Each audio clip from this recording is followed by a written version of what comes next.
श्री शिवाय नमस्तुभ्यम। अब की बार होली में यह उपाय कर लेना, साल भर घर में भरी रहेगी सुख समृद्धि। होली में मोटे मोटे डूंड जलाए जाते हैं। डूंडा की राख तैयार होती है, उसका कालापन जब तैयार होता है उसको उठा कर ले आए और कपड़े में उसको छान कर राख तैयार कर 3-4 बार छानने के बाद उस भस्म को 12 बजे से 1 बजे के बीच में शिव जी को समर्पित कर देता है और उस भस्म को उठाकर उसमें घी मिलाकर मस्तक पर तिलक लगाकर चले जाता है। वो जिंदगी में कभी हार नहीं सकता, विजय ही पाता है, उसकी कभी हार नहीं हो सकता।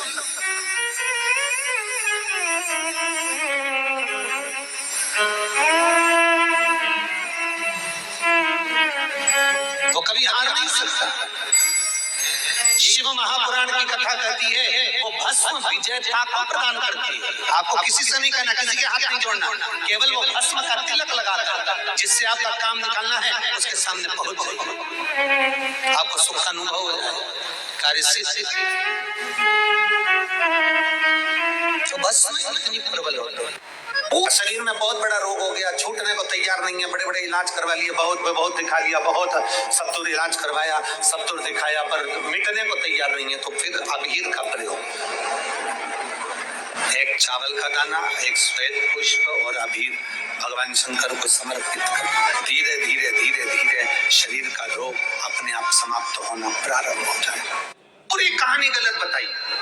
अगर दुनिया के लोग सही कहानी बताते तो भतीजा और बुआ का संबंध खराब नहीं होता। कहानी गलत थी ना। लोगों ने कहा, हिरण्यकशिपु ने अपनी बहन से कहा, बहन तू अपने भतीजे को गोदी में रखकर बैठ जा और चादर ओढ़ कर बैठ जाना तो बच जाएगी, तेरा भतीजा चल जाएगा। अगर दुनिया के लोग सही कहानी बताते तो भतीजा और बुआ का संबंध खराब नहीं होता। कहानी गलत थी ना। लोगों ने कहा, हिरण्यकशिपु ने अपनी बहन से कहा, बहन तू अपने भतीजे को गोदी में रखकर बैठ जा और चादर ओढ़ कर बैठ जाना तो बच जाएगी, तेरा भतीजा जल जाएगा। तो बुआ भतीजे को जलाने के लिए गोदी में लेकर बैठी। बोलो सही है कि गलत है? लोगों ने कहानी गलत बताई। होलिका, लोगों ने कहा उसने अपने भतीजे को जलाया। पहले तो होलिका का नाम तो निकालो कि होलिका का नाम क्या है। कथा वालों ने कह दिया हिरण्यकशिपु की बहन थी होलिका, वो अपने भतीजी प्रहलाद को गोदी में लेकर बैठ गई, वो प्रहलाद को हाथी के पांव के नीचे डाला, खोलते तेल में। गुरुजी, मैं पानी का लोटा चढ़ाते चढ़ाते मेरा पूरा कम से कम मेरे को 8 साल हो गया और मेरी जिंदगी में सुख बिल्कुल नहीं आया। कहानी गलत कर दी। होलिका, लोगों ने कहा उसने अपने भतीजे को जलाया। पहले तो होलिका का नाम तो निकालो कि होलिका का नाम क्या है। कथा वालों ने कह दिया हिरण्यकशिपु की बहन थी होलिका, वो अपने भतीजी प्रहलाद को गोदी में लेकर बैठ गई, वो प्रहलाद को हाथी के पांव के नीचे डाला, खोलते तेल में डाला, अग्नि में डाला, इसमें डाला, उसमें डाला, नहीं मरा। आखिरी में अपनी बहन से कहा होलिका, तो अपने भतीजे को गोदी में लेकर बैठ गया। पहले उस होलिका का असली नाम तो लाओ, जिस होलिका का नाम विष्णु पुराण में डूंडा लिखा है। क्या नाम लिखा है? डूंडा। होलिका का असली नाम लिखा है विष्णु पुराण में डूंडा। इसलिए आज भी होली में लकड़ी नहीं जलाई जाती, मोटे मोटे डूंड जलाए जाते हैं, क्योंकि उसका नाम डूंडा। और डूंडा बैठी अग्नि में, भतीजे को गोदी में लेकर बैठ गई। उसके पास में ब्रह्मा जी की चादर थी, जिसको ओढ़ कर बैठ जाती थी तो आगी में जल नहीं सकती थी। डूंडा ने देखा चारों तरफ से आगी लग गई, मेरा भतीजा जल जाएगा। तो बुआ को लगा मेरा भतीजा जल जाएगा।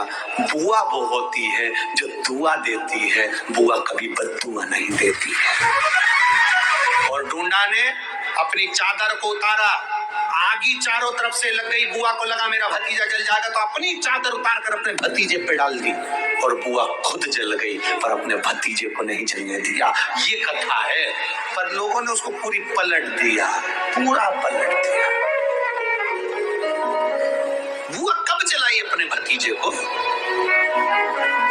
आप आप में से इतनी सारी बुआ बैठी हैं, कभी अपने भतीजे को अपशब्द कहा, कभी अपने भतीजे को श्राप दिया, कभी अपने भतीजे को बद्दुआ दी? नहीं। जब भी बोलती हो मेरा भतीजा खूब फले फूले, भगवान कृपा करे, मेरे भाई जैसा नाम कमाए, मेरा भैया कितना नाम कमाता वैसा मेरा भतीजा नाम कमाए, तो भतीजे को चाहिए जब बुआ घर में आए तो अपने मम्मी पापा से कहना, पापा मम्मी 2 साड़ी देना, क्योंकि अब मेरी नौकरी लग गई है, मैं कमाने लगा हूँ, मैं कमा रहा हूँ, इसलिए मम्मी एक काम करना, 1 साड़ी पापा देंगे अपनी बहन को और 1 मैं दूंगा अपनी बुआ को। तो मम्मी कहेगी तू अपनी बहन को देना, बुआ को क्यों दे रहा है? तो कह देना अगर आज मैं दूंगा तो उसके भी भतीजे उसको देंगे। ये हमारे यहाँ क्रम चालू होना चाहिए।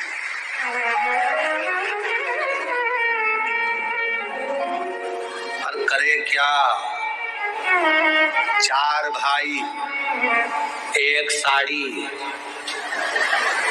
बहन को जब देते हैं पैक करके, पूरी पैकिंग,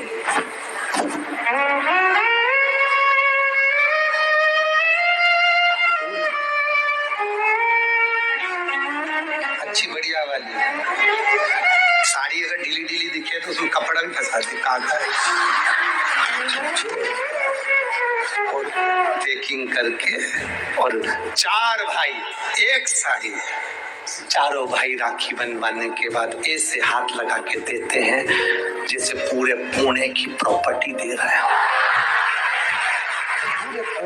किसी ने पूछा कि क्यों रे, चारों भाइयों ने मिलके 1 साड़ी दी? अभी हम एक ही तो घर में रहते हैं,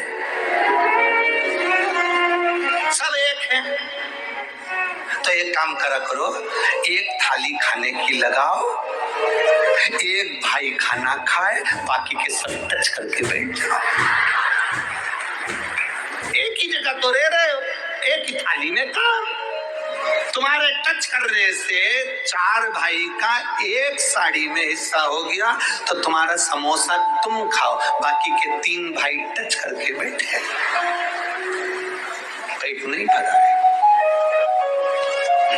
अपने को क्या करना, अपन तो अपनी साड़ी ओढ़ो दादा। गुरुजी, ओ गुरुजी, हमने कहा क्या है, सारे त्योहार फीके हो गए, होली आ रही है, लगी नहीं रही कि होली जैसा है, दिवाली आती है तो लगता ही नहीं कि दिवाली जैसा है, राखी आती तो लगता ही नहीं राखी जैसा है, सारे त्योहार फीके हो गए गुरुजी। हमने कहा त्योहार फीके नहीं हुए, त्योहार का कलर फीका नहीं हुआ, त्योहार का रंग फीका नहीं हुआ है, बस त्योहार वही है, गुलाल वही है, मिठाई वही है, गुजिया पपड़िया वही है, खुरमे चकरी वही है, पपड़िया वही है, गुजिया वही है, इंसान वही है। बस बाजार में से जो रौनक समाप्त नहीं हुई है, रौनक आपके भीतर की समाप्त हो गई। आपके भीतर इतनी ईर्ष्या भराती गई, इतनी ईर्ष्या भराती गई, इतनी ईर्ष्या भराती गई कि वो ईर्ष्या के कारण, उस अहंकार के कारण, उस अहम के कारण तुम एक दूसरे से मिलना पसंद नहीं कर पाते। पहले के लोग कहते थे हमारे यहाँ जब होली होती थी इतने लोग आते थे, मिलने जाते थे, गुलाल लेकर जाते थे। आजकल तो कोई दिखता नहीं है, कारण केवल इतना सा है, तुम्हारा अहंकार, तुम्हारा ईगो, तुम्हारा अभिमान तुम्हें अपने घर से बाहर नहीं निकालता। तुम घर से बाहर नहीं निकलते अपने अहंकार के कारण, अपनी काया के कारण, अपनी अभिमतता के कारण। आप दूसरे से मिलना पसंद नहीं करते। जरा सा कोई ने कलर लगाया तुम्हें क्रोध आ गया, जरा सा किसी ने गुलाल लगाया तुम्हें गुस्सा आ गया, जरा सा कोई आया भाभी जी भैया जी करके गुलाल लगा गया, तुम कहाँ जाओ।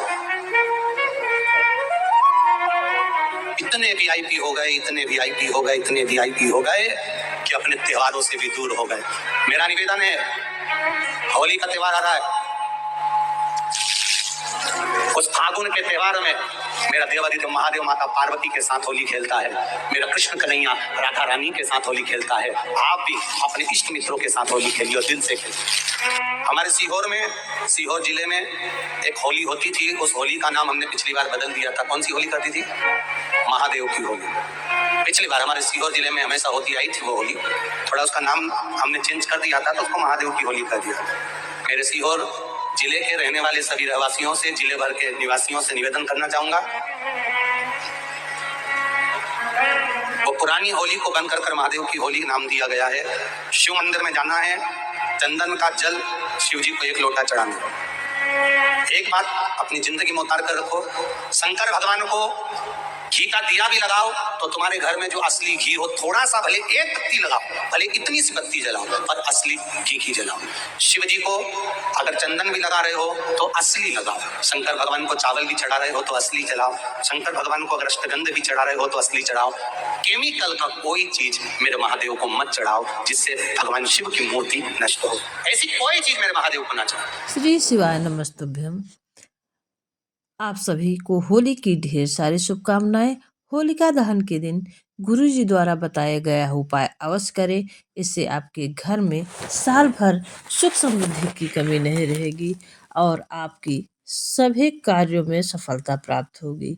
शिव पुराण के दिन राख से बताया गया है उपाय आप अवश्य ही कर लें और सभी महिलाएं ध्यान से सुने, क्योंकि शिव पुराण में वर्णित जो भी उपाय है उसका उपाय करने से कई गुना फल की प्राप्ति होती है और वह उपाय करने से घर में सुख समृद्धि आती है, सभी कष्ट दूर होते हैं और सभी प्रकार की मनोकामनाएं पूरी होती हैं। श्री शिवाय नमस्तुभ्यम।